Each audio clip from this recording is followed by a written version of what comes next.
आप सभी साधकों को, सभी बंधुओं को, सभी मित्रों को नवरात्र की हार्दिक हार्दिक शुभकामनाएं।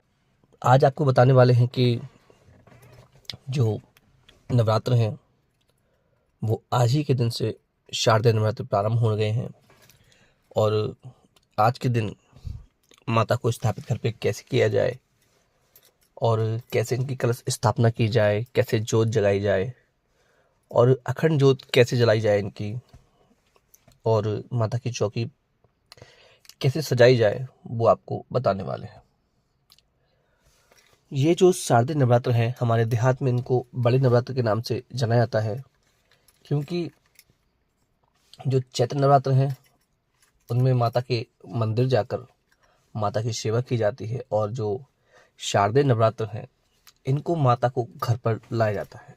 इन नवरात्र के अंदर इनमें माता के जवारे बैठाए जाते हैं और मूर्तियां लाकर भी उनकी सेवा की जाती है।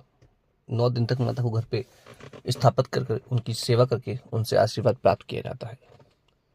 तो हम बहुत ही सरल विधि के द्वारा आपको बताने वाले हैं कि किस तरीके से माता की चौकी लगाई जाए, किस तरीके से कलश स्थापना की जाए, वो सभी आपको बताने वाले हैं। तो आप लोग बने रहिए वीडियो में। मेरी वीडियो को लाइक कीजिए, चैनल को सब्सक्राइब कीजिए। तो चलिए बढ़ते हैं वीडियो में आगे। सबसे पहले तो आज ये बता दूं आपको मैं कि आज का जो दिन है वो शाम तक आप माता की स्थापना कर सकते हैं। और जो व्यक्ति सुबह जब भी आपको समय मिले आप स्थापना करना चाहते हैं, उन सभी के लिए ये वीडियो है। अगर आप मूर्ति लेकर आते हैं, माता की प्रतिमा लेकर आते हैं, तो उसका स्थापना विधान अलग हो जाता है। और अगर आप घर पे केवल कलश के माध्यम से या कलश स्वरूप में माता को स्थापित कर रहे हैं, उसकी विधि अलग है।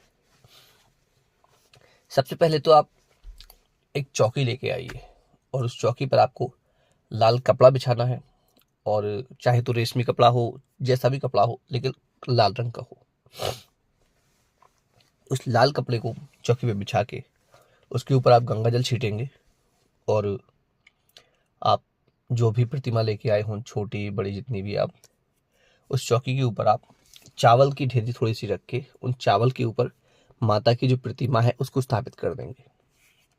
अब माता की प्रतिमा को स्थापित करने के बाद उसके पास में ही थोड़े चावल रखकर वहां पे आपको चाहे तो तांबे का और चाहे तो आप कांसे का या मिट्टी का जो भी कलश आपके पास हो, उस कलश को आपको रखना है। उस कलश को स्थापित करने के बाद उसके अंदर थोड़ा सा आपको गंगा जल डालना है, और हो सके तो ताजा पानी कहीं से भी आप, चाहे तो नदी का मान लीजिए, कुएं का मान लीजिए, या बोरिंग का मान लीजिए, या जो भी आपके पास उपलब्ध हो, उस पानी से उस कलश को पूरा भर दीजिए। चाहे तो मिट्टी का या तांबे का, जो भी आपको उपलब्ध है उसको आप भर दीजिए। अब उसके ऊपर आपको एक स्वास्तिक बनाना है, यानी कि सातिया बनाना है, और उस कलश की आपको पूजा करना है। उसके अंदर, कलश के अंदर आपको हल्दी की गांठ, एक साजी जो हल्दी की गांठ आती है वो डालना पड़ेगा। एक आपको सुपारी डालनी पड़ेगी, और 1 रुपए का सिक्का या 2 रुपए का जो भी सिक्का है आपके पास वो डालना पड़ेगा। अगर इसके अंदर आप चाहें तो लौंग और इलायची, एक एक इलायची आप डाल सकते हैं, एक एक लौंग आप डाल सकते हैं। ये डालने के बाद आपको कलश का जो मुख है, उस कलश के मुख पर आपको मौली बांधना है। साथी बनाने के बाद उसके ऊपर आपको मौली बांधना है, और जो कलश है वो माता के दाहिने हाथ की तरफ होना चाहिए और आपके बाएं हाथ की तरफ। जैसे कि आपने प्रतिमा रखी है तो माता की प्रतिमा का जो दाहिना हाथ है उसकी तरफ आपको ये कलश स्थापित करना है। अब आपको चाहिए आम के पत्ते, जिसको पंचपल्लव बोला जाता है, वो पत्ते आपको चाहिए। उन पर अगर आप चाहें तो सिंदूर लगाकर और कलश के अंदर आपको उनको रखना है, यानी कि कलश के ऊपर आपको रखना है। अब बारी आती है कि कलश के ऊपर नारियल को कैसे रखा जाए। नारियल को रखने के लिए चाहे तो आप खड़ा नारियल रख सकते हैं, और आप चाहें तो उसको बैठाकर आड़े में भी रख सकते हैं। चलिए बताता हूँ रखना कैसे है आपको। आपको पहले नारियल लेना है और उसके ऊपर आपको कोई भी एक लाल कपड़ा लपेट लेना है। लाल कपड़े के ऊपर आप चाहें तो धागा बांध लीजिए, मौली बांध लीजिए, और उस पर तिलक करके नारियल के ऊपर, और फिर उसको, यानी कि जो खड़ा जो होता है नारियल, मैं आपको समझा पाता हूँ कि नहीं, या तो आप खड़ा रख दीजिए उसको पंचपलक के ऊपर, या फिर आड़े में नारियल का मुंह अपनी तरफ करके, यानी कि जो नारियल की जटाएं होती हैं वो आपकी तरफ नहीं होंगी, जो नारियल का जो सख्त हिस्सा होता है वो आपकी तरफ करके आप रख सकते हैं नारियल को। उसके बाद फिर आपको कलश और नारियल को देवी स्वरूप मानकर उनको अक्षत से, सिंदूर से, रोली से उनकी पूजन करना है। फिर बारी आती है जवारों की, क्योंकि इन नवरात्र में जवारे होना अति आवश्यक रहता है।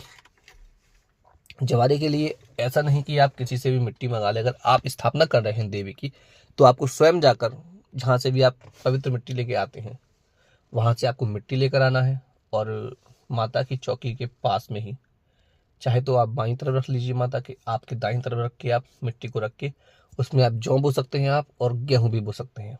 जो आपके पास उपलब्ध है वो आप बोकर माता के आगे, जस्ट सामने नहीं बिल्कुल, लेकिन पास में आप रख सकते हैं। कुछ लोगों का ऐसे भी होता है कि जवारों के ऊपर ही अब वो कलश स्थापित कर देते हैं, वो भी सही रहता है, और जवारों को अलग से बोना वो भी ठीक रहता है। ये आपको रखना है। और माता के पास में आपको कोई भी एक हथियार, शस्त्र आपको रखना ही रखना है, चाहे तो छोटा सा चाकू हो वो, चाहे छोटी तलवार हो, वो आपको पास में रखना ही रखना है, चौकी के पास में। उसके ऊपर आपको एक नींबू लगाना है, नींबू के ऊपर सिंदूर लगाना है, शस्त्र के ऊपर एक सिंदूर टीका लगाना है, उसकी पूजन करना है। ठीक है। अगर जवारे आप चाहे तो चौकी के ऊपर ही बो सकते हैं, या फिर आप किसी बर्तन में लेकर, साफ स्वच्छ जो पहली बार यूज किया हो वो बर्तन लेकर उसके अंदर भी आप जवारे बो सकते हैं। अब बारी आती है कि हम कैसे जो जोत है वो जगाएं। माता की अखंड जो जलाना नवरात्र में बहुत ही आवश्यक रहता है, क्योंकि वो माता की उपस्थिति का एक प्रतीक होता है। इसलिए माता को 9 दिन तक जोत जलाना बहुत ही आवश्यक रहता है। नवरात्र में तो ये काम आपको करना ही चाहिए। बहुत से मंदिरों में लोग अगर अपने घर पे नहीं जलवा पाते वो, तो मंदिरों में वो जलवाते हैं अपने नाम से जोत, कि मैं माता की ये जोत जगा रहा हूँ। तो करना ऐसे ही आपको कि आप अगर अखंड जोत जला रहे हैं आप, तो उसके लिए आप घी का प्रयोग भी कर सकते हैं और तेल का प्रयोग भी कर सकते हैं। जो आपके पास सहूलियत से उपलब्ध हो उसका प्रयोग आप कर सकते हैं। अखंड जोत के लिए आपको एक बड़ा सा बर्तन लेना पड़ेगा, ऐसे नहीं कि बहुत बड़ा, लेकिन दिए से थोड़ा बड़ा बर्तन लेना पड़ेगा आपको, और उसके अंदर आप जोत को जला सकते हैं। पहले दिन से रात्रि से जोत जलेगी, और 9वें दिन की रात्रि तक आपको जलाना है उसको। ठीक है। आपकी जो जोत है अखंड जोत, वो बुझनी नहीं चाहिए बीच में, आप उसको देखते रहें, चेक करते रहें। अब बताते हैं कि जो नवग्रह हैं उनकी स्थापना कैसे करनी है। जो कलश है उसके सामने ही आपको नवग्रह की स्थापना करनी है। चावल की 9 ढेरी बनाकर उनके ऊपर एक एक सुपारी रखकर ये नवग्रह की स्थापना हो जाएगी आपकी। ठीक है। और जब भी आप देवी का पूजन करें, कलश का पूजन करें, जवारे का पूजन करें, तो आप नवग्रह का भी पूजन करें। इससे आपकी पूजा में आपको लाभ मिलेगा। तो ये तो स्थापना मैंने आपको बता दी कि कैसे आपको स्थापना करनी है, बहुत ही सरल विधि से आपको समझा दी, कैसे कैसे रखना है ये आपको समझा दिया। अगली वीडियो में आपको दूंगा मैं कि कौन कौन से मंत्र से आपको इन सब चीज़ों की पूजा करनी है, कैसे कैसे आप इन मंत्रों के द्वारा देवी को प्रसन्न कर सकते हैं। उन मंत्रों के बारे में अगली वीडियो में आपको बताता हूँ। आज आपको दूंगा मैं माता शैलपुत्री का मंत्र और उनकी पूजा विधि। शाम तक आपको वीडियो मिल जाएगी। तो चलिए मिलते हैं अगली वीडियो में।